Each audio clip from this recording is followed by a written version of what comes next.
My hair is not oily. It is simply wet, which arguably worse. Shower wet, not like weird wet. Anyway, UV spectroscopy. UV spectroscopy is a type of assay that we can use in drug analysis. In UV spectroscopy, we shine a beam of UV light onto a sample, and that sample is going to absorb light. That's what molecules do. And we can then calculate the amount of light that has been absorbed, and we use that to determine lots and lots of things. Now, obviously it's more than just kind of like a shadow puppet where you shine a torch onto it and you can see the outline. It's a bit more complicated than that. For one, the UV spectrometer is going to show us the specific wavelengths that have been absorbed by the molecules. It's also going to be able to create a quantifiable absorbance number, which is obviously what we can use in data and graphs. We can use it to construct this specific graph. This graph has 4 drugs on it, and it shows the different UV spectra of each drug. So when we shine the light onto paracetamol, for example, it's going to be absorbing a lot of 200 nanometer wavelengths, a lot of 250 nanometer wavelengths, and generally other things. So that's kind of how we look at it. Obviously, you can notice that the drugs have different wavelengths that they're absorbing from each other. This is because the chemical structure of the drugs informs what wavelengths they're going to be absorbing. So the different functional groups absorb different types of light, and then that will inform what their UV spectra is going to look like. You're probably noticing from this graph that we cannot tell what the concentration of any of these drugs are. We can tell that they are present in the sample, which is helpful if you have if you're testing for a specific drug in a sample, if you're just testing to see if there is paracetamol in a sample. But if you're testing for the concentration of paracetamol, this is not going to be a helpful graph. Just like with any assay, we're going to have to make a calibration curve, and this works because there is a positive linear correlation between absorption and concentration. So the more light that is absorbed, the more concentration of that sample we have. So how does UV spectroscopy actually work? Well, first we have to understand light. Light is electromagnetic radiation, which is synchronized waves of electric and magnetic fields. These waves have different lengths, and longer lengths are less energy, and shorter lengths are higher energy. We organize these wavelengths on an electromagnetic spectrum. The UV spectrum is a tiny, tiny part of the electromagnetic spectrum, but one that we can measure with the electrospectrometer. Electromagnetic radiation affects molecules in all kinds of ways, but 3 important ways. First is transmittance. Transmittance is when the light simply goes through the molecule. We can think about glass. Light just goes through glass. It's transmitted by the glass. It can be emitted, which is when it glows, and it can be absorbed, which is really important for today. When radiation is absorbed, it changes the molecule's energy state. It does this by changing the way that our electrons operate in orbitals. Remember how we actually don't know where electrons are? I know that when we look at Lewis structures or just general diagrams, it seems like we really have a handle on where the electrons are in an atom. But in reality, we don't really know anything. We do know enough about the way that electrons work that we can tell where they might potentially be in the electron cloud. And their potential location is called the orbital. An orbital has 2 electrons in it, and that is the potential region we know that the 2 electrons may be. Now also remember that a chemical bond is the sharing of electrons between molecules. This means that in an orbital level, a chemical bond is overlapping orbitals. So this is 2 orbitals, they overlap. Now there are 2 major types of bonding orbitals, sigma and pi. Sigma orbitals are present in almost every single bond because they have to be involved in every single bond. But a pi bond is more specialized and works only in double and triple bonds. Remember that an orbital is a potential location. The electrons can be anywhere within the orbital. So some orbitals have a section that is within the bonding region and a section which is not within the bonding region. If the electron density isn't in the bonding region, we call it the anti-bonding form. We do this because the electron density, which isn't in the bonding region, is actually going to pull the nucleus away from the chemical bond. And if the anti-bonding force is too strong, it can actually break the bond. Now this is important for UV spectroscopy because the anti-bonding form has higher energy than the bonding form. And remember, when we're calculating absorbance, we're calculating energy. This actually makes a lot of sense when we think about it. When we think about breaking bonds, the first thing we tend to do is heat it up, which is just adding energy into the system. When we heat up a molecule, we make its energy higher pushing the orbitals into the anti-bonding form until they break. This is all to say, when I'm saying electromagnetic radiation moves a chemical to a higher energy state, I'm really saying that the electron density of the orbitals is moving. Now, we have 5 major types of energy states that we think about when thinking about UV spectroscopy.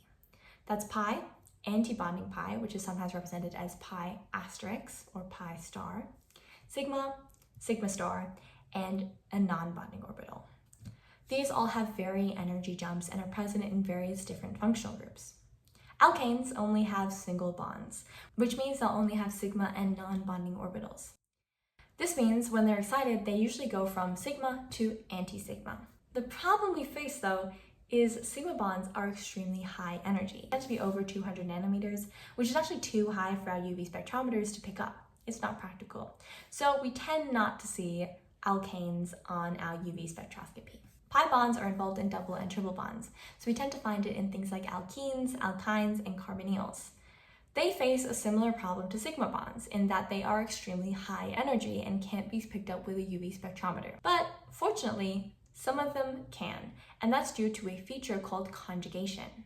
Conjugation is when the electron density is delocalized over all of the carbon atoms or some of the carbon atoms. This happens when many adjacent carbon atoms have sp2 orbitals. For time's sake, I'm just going to say that an sp2 orbital has one unhybridized p orbital. Not pi orbital, p orbital. This is an orbital that can be used in pi bonding.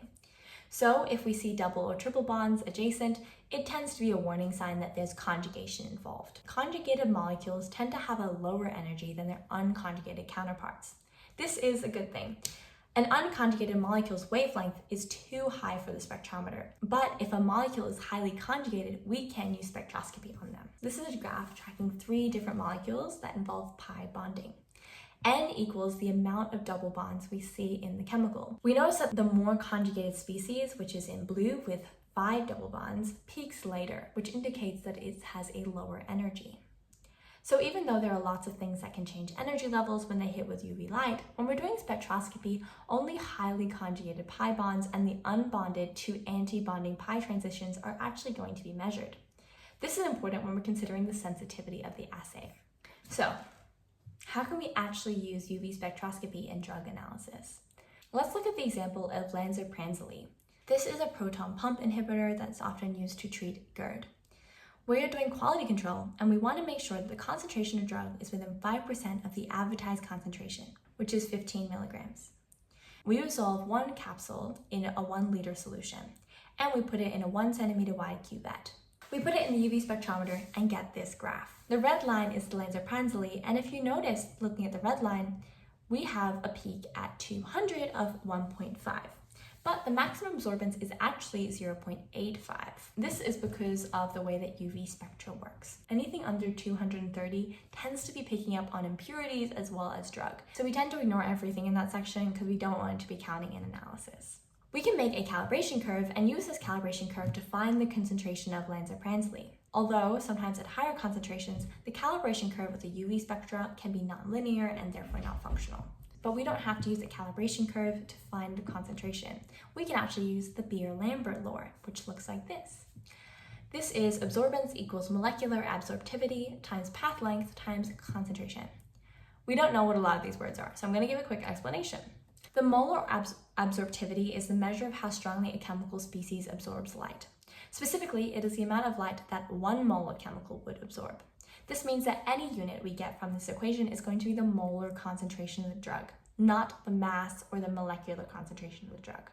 And this is important because if we're asked a question about the mass of the drug, we will have to convert it from the moles. Now, if you remember this graph from before, you might have noticed that the peaks get higher and higher as we get more conjugation. This is because the molar absorptivity of a molecule almost doubles when a new conjugated double bond is added. The next word is the path length. The path length is the width of the cuvette that you're using. If we were to shine a beam of light through a meter of solution, it would absorb a lot more than if we were to shine a beam of light through a centimeter solution. So we have to make sure that we're calculating for the amount we're looking at. It is also worth noting that we use centimeters as the unit for path length. So if the path length was a meter, which is very rare, we would use 100 in the equation, not 1 for 1 meter. So let's look at the Beer-Lambert Law for our Lansoprazole.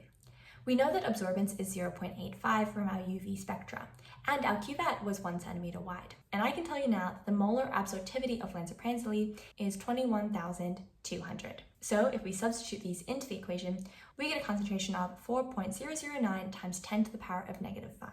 If you notice, this is very different from the label claim of 15 milligrams. Now, if you remember, we first dissolved this in a 1 liter solution, so we have to times it by 1,000 first to make it milligrams. This gives us 4.009 times 10 to the power of negative 2.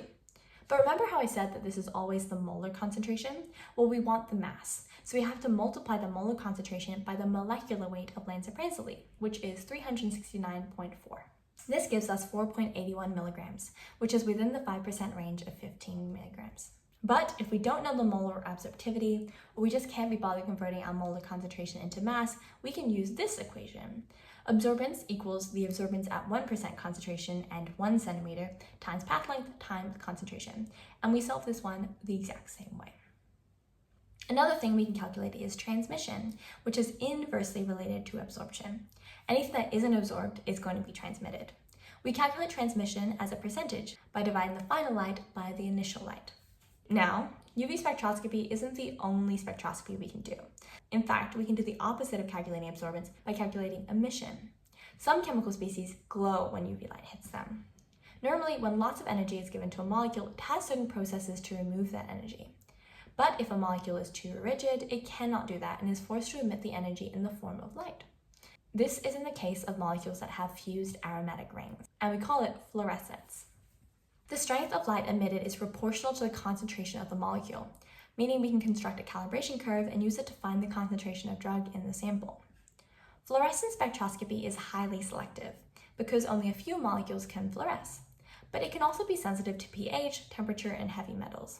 And at higher concentrations, the calibration curve is going to be nonlinear and therefore not functional. To summarize, UV spectroscopy is an assay that records the amount of light that is absorbed by a chemical species. Different chemicals absorb different wavelengths of UV light, and absorption increases as concentration increases. UV spectroscopy is only sensitive to chemicals that have highly conjugated pi bonds and non-bonding to anti-bonding pi bonds. This is things like alkenes, alkynes, and carbonyls.